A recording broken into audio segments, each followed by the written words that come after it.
If the fructose in sugar and high fructose corn syrup has been considered alcohol without the buzz in terms of its potential to inflict liver damage, what about the source of natural fructose, fruit? Only industrial, not fruit fructose intake was associated with declining liver function. Same thing with high blood pressure. Fructose from added sugars was associated with hypertension, but fructose from natural fruits is not.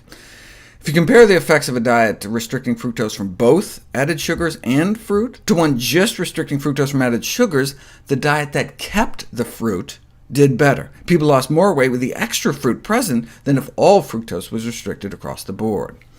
The deleterious effect of fructose was limited to industrial fructose, meaning table sugar and high fructose corn syrup, with no evidence for a negative effect of the fructose in whole fruit. This apparent inconsistency might be explained by the positive effects of other nutrients, like fiber and antioxidants, in fresh fruit. Well, let's find out. If you have people drink a glass of water with 3 tablespoons of table sugar in it, which is like a can of soda, this is the big spike in blood sugar you get within the first half hour.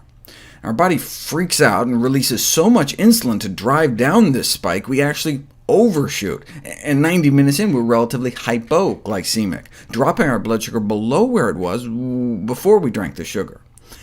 In response, our body dumps fat into our bloodstream as if we're starving. Because our blood sugars just dropped so suddenly below fasting levels, our body got worried. Now, what if you add blended berries in addition to the sugar, like a berry smoothie? Now, they have sugars of their own. In fact, in this experiment, an additional tablespoon of sugar's worth. So the blood sugar spike should be worse, right? No. Not only was there no additional blood sugar spike, here's the critical part: no hypoglycemic dip afterwards. Blood sugar just went up and down without that overshoot, and without the surge of fat into our blood. This difference was attributed to the semi-solid consistency of the berry meals, which may have decreased the rate of stomach emptying compared to just guzzling sugar water. In addition, the soluble fiber in the berries has that kind of a gelling effect in the intestines that slows the release of sugars. To see if it was just the fiber, they repeated the experiment with berry juice that had all the sugar but none of the fiber.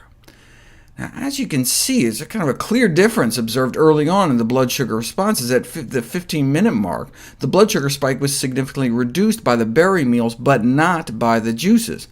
But the rest of the beneficial response, right, like at 90 minutes, were almost the same between the juice and the whole fruit, suggesting that fiber may just be part of it. It turns out there are fruit phytonutrients that inhibit the transportation of sugars through the intestinal wall into our bloodstream. Phytonutrients in foods like apples and strawberries can block some of the uptake of sugars by the cells lining our intestines. So adding berries can actually blunt the insulin spike from high glycemic foods.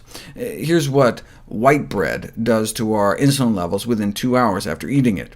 Now eat that same white bread with some berries, though, and you're able to blunt the spike. So even though you've effectively added more sugars in the form of berries, there's less of an insulin spike, which has a variety of potential short and long-term benefits. So if you're gonna make pancakes, make sure they're blueberry pancakes.